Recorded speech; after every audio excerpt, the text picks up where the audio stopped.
ஃபைனலா இன்னைக்கு பாத்தீங்கன்னா RKKH ப்ராஜெக்டோடைய அபிஷியல் ப்ரோமோ வீடியோ ரிலீஸ் பண்ணிட்டாங்க. ஸோ 47 வருஷத்துக்கு அப்புறமா உலகநாயகன் கமல்ஹாசன், சூப்பர் ஸ்டார் ரஜினிகாந்த் இவங்க ரெண்டு பேரும் சேர்ந்து இப்ப படம் பண்றாங்க.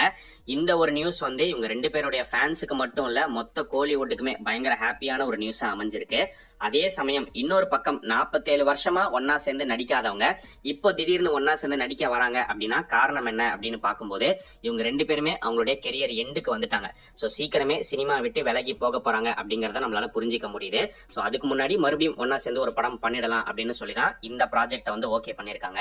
இந்த ப்ரோமோ எடுத்துக்கிட்டோம் அப்படின்னா டைரக்டர் நெல்சன் வந்து ஆஸ் யூஷுவல் அவருடைய ஸ்டைல்ல தான் வந்து கிரியேட் பண்ணிருக்காரு. ஆனா இந்த ப்ரோமோ வந்து இந்த படம் இப்படிப்பட்ட ஒரு படமா இருக்க போது, இதுல இவ்வளவு விஷயங்கள் நீங்க எதிர்பார்க்கலாம் அப்படிங்கறத பெரிய அளவுல டீஸ் பண்ணி கிரியேட் பண்ண ஒரு ப்ரோமோவா வந்து இல்ல.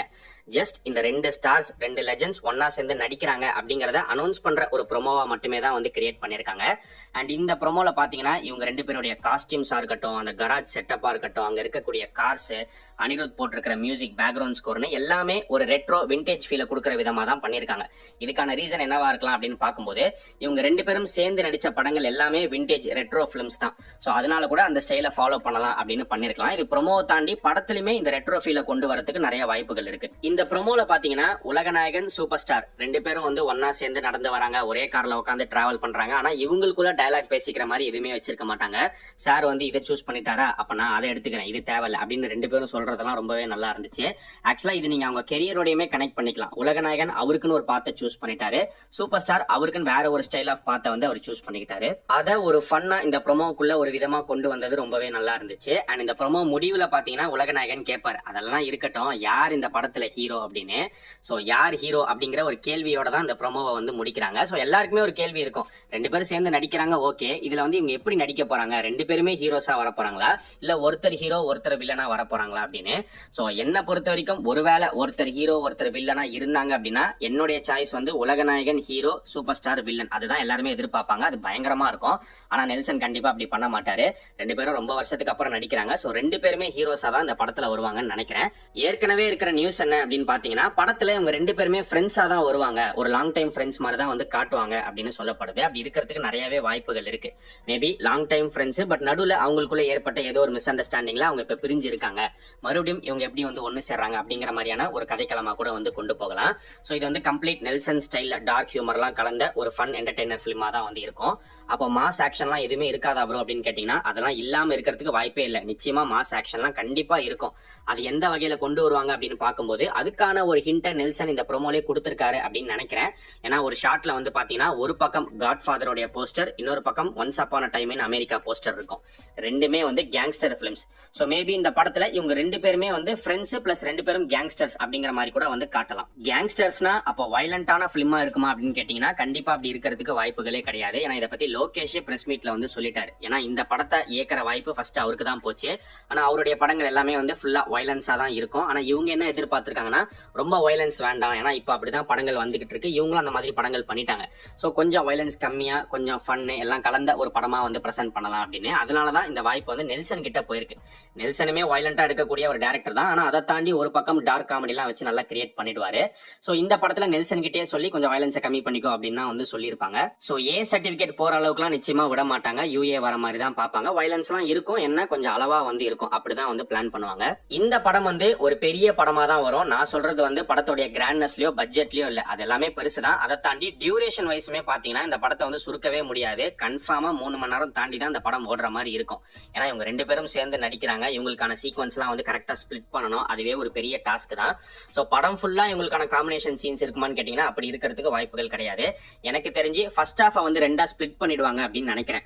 ஒரு ட்ராக் வந்து சூப்பர் ஸ்டாருக்கு, இன்னொரு ட்ராக் வந்து உலகநாயகனுக்கு அப்படின்னு வச்சுட்டு இன்டர்வல்ல இருந்து செகண்ட் ஹாஃப் ஃபுல்லா இவங்க ரெண்டு பேரும் ஒன்னா டிராவல் பண்ற மாதிரியான காம்பினேஷன் சீன்ஸை எடுத்துட்டு போய் முடிக்கலாம். இந்த படத்தை பொறுத்த வரைக்கும் டியூரேஷன்லாம் ஒரு பெரிய விஷயமாவே இருக்காது. 3 மணி நேரம் 3.5 மணி நேரம், ஏன் அதுக்கு மேல எடுத்தா கூட நாங்க பார்க்க தயார் அப்படிங்கிற மாதிரி தான் வந்து இருப்பாங்க. பிளஸ் இப்போ அது ஒரு ட்ரெண்டாவும் கிரியேட் ஆயிடுச்சு, 3 மணி நேரத்துக்கு படம் எடுக்கிறது அப்படின்னு. அது சக்சஸ்ஃபுல்லாவும் போயிட்டு இருக்கு. இப்போ துரந்தர்லாம் பாத்தீங்கன்னா 3.5 மணி நேரம் கிட்ட எடுத்து வச்சிருந்தாங்க. சோ அதனால அது இந்த டீமுக்கு ஒரு பிளஸ் தான். இந்த டீமுக்கு இருக்கக்கூடிய இன்னொரு பெரிய அட்வான்டேஜ் என்ன அப்படின்னு பாத்தீங்கன்னா, இந்த படத்துக்கு கதை வந்து முக்கியமே கிடையாது. ஏன்னா பொதுவா எல்லா படத்துக்குமே இந்த படத்துல என்ன மாதிரியான ஒரு கதை இருக்க போகுது அப்படிங்கறத பாக்கிறதுக்கு தான் வருவாங்க. ஆனா இந்த படத்தை பொறுத்த வரைக்கும் இவங்க ரெண்டு பேரை பார்க்க தான் எல்லாருமே வருவாங்க. இவங்க ரெண்டு பேரை பாக்குறதுக்காக தான் இந்த படமே எடுக்கப்படுது. சோ ஸ்டோரியை வந்து ஒரு தின் லைன் ஸ்டோரியா வந்து எடுத்துட்டு, ஆனா மெயினா சீன்ஸ் ஸ்கிரீன் பிளேல மேலதான் வந்து நெல்சன் பயங்கரமா ஒர்க் பண்ற மாதிரி இருக்கும்.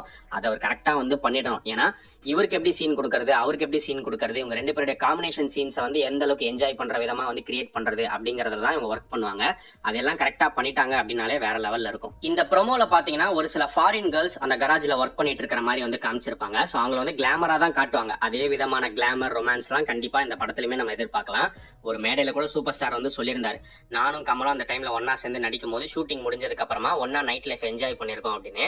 அந்த ட்ராக் எல்லாம் நெல்சன் அவருடைய ஸ்டைல்ல இந்த படத்துக்குள்ள கண்டிப்பா கொண்டு வருவாரு அப்படின்னு நினைக்கிறேன். சோ ஒரு சின்ன பிளே பாய் ஷேட் அப்படிங்கிறது ரெண்டு பேருக்கும் கொடுக்கலாம், இல்ல யாராவது ஒருத்தருக்கு கொடுக்கறதுக்கும் வாய்ப்புகள் இருக்கு. டைரக்டர் நெல்சன் எடுத்துக்கிட்டோம் அப்படின்னா பயங்கரமான டாரண்டினோ ஃபேன். அது மட்டும் இல்லாம அவருடைய ஃபேவரட் சீரிஸ் வந்து பிரேக்கிங் பேட். இது ரெண்டுத்தோட ரெஃபரன்ஸ் அவருடைய எல்லா படங்கள்லயுமே நம்மளால பார்க்க முடியும். இந்த படத்திலும் கண்டிப்பா வந்து இருக்கும். இப்ப இந்த படத்துக்கு இவங்க விட்ட போஸ்டர்ஸே நீங்க பாத்தீங்கன்னா டாரண்டினோ படங்களுடைய போஸ்டர்ஸ் எப்படி இருக்குமோ அதே சாயல்ல தான் வந்து கிரியேட் பண்ணி விட்டுருக்காங்க. அண்ட் இந்த ப்ரோமோல உலகநாயகன் சூப்பர் ஸ்டார் ரெண்டு பேருமே அந்த கார்ல உட்காந்து டிராவல் பண்றதா இருக்கட்டும், இவங்க நிக்கிற இந்த போஸ்டர்ஸ் இதெல்லாம் பார்க்கும்போது once upon a time in Hollywood அந்த படம் தான் ஞாபகத்துக்கு வருது. சோ இந்த மாதிரி நிறைய ரெஃபரன்சஸ், கேமியோஸ் எல்லாமே கண்டிப்பா இந்த படத்துக்குள்ள கொண்டு வருவாங்க. ஆனா அதை ஓவர் ஸ்டஃப் பண்ணாம அளவா மெயின்டைன் பண்ணாங்கனாலே நல்லா இருக்கும். ஏன்னா ஆல்ரெடி இவங்க ரெண்டு பேருமே இருக்காங்களே, இவங்களே வந்து போதுமானதுதான். சோ அது மட்டும் இல்ல, நெல்சன் வந்து இது எப்படி ஹேண்டில் பண்ண போறாரு, மேனேஜ் பண்ண போறாரு, நிறைய அன்பு தொல்லை வேற இருக்கும். நான் இந்த படத்துல நடிக்கணும், எனக்கு வாய்ப்பு கொடுங்க, ஒரு ஃப்ரேம் வந்தா போதும் அப்படின்லாம் வந்து கேட்க ஆரம்பிப்பாங்க. அதை எல்லாத்தையும் வேற சமாளிக்கணும். சோ இவங்க ரெண்டு பேர் கூட சேர்ந்து நடிக்க போற லக்கியான ஆர்டிஸ்ட் யார் யாரெல்லாம் உள்ள வர போறா அப்படிங்கிறது போக போக ஒவ்வொன்னா தெரிய வரும். அதுக்கெல்லாம் ரொம்ப டைம் இருக்கு. ஏன்னா இவங்க ரொம்ப சீக்கிரமே இப்ப இந்த ப்ரோமோ வந்து ரிலீஸ் பண்ணிட்டாங்க. அண்ட் ஒரு பக்கம் நெல்சன் வந்து பயங்கர லக்கி அப்படின்னாலும் இன்னொரு பக்கம் அவருக்கு ஒரு மிகப்பெரிய பிரஷர் வந்து இருக்கு. ஏன்னா நாளைக்கு கொஞ்சம் ஏதாவது பிசிறு தட்டினாலும் அவரை தான் வந்து போட்டு பழப்பாங்க.